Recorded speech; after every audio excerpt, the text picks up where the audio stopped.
Dragi moji, kaj je za vas svoboda? A je svoboda, ko pogledate morje, tako kot je tukaj? A je svoboda stanje? A je svoboda to, da lahko delate, kar hočete? A je svoboda to, da nimate nobenih omejitev? A je mogoče svoboda to, da ni nič od tega, ampak čisto nekaj tretjega?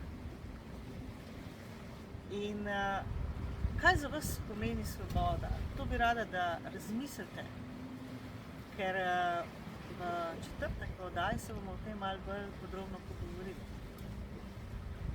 Do takrat pa vam želim samo eno tako kratko misel.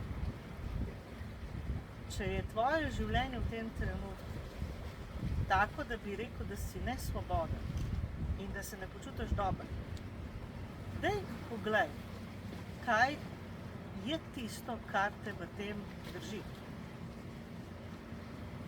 In definiri, ali so to odnosi, ali so to mogoče kakšne tvoje navade, ali so kakšne lastnosti.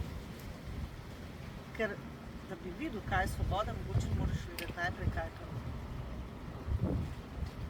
Srečno!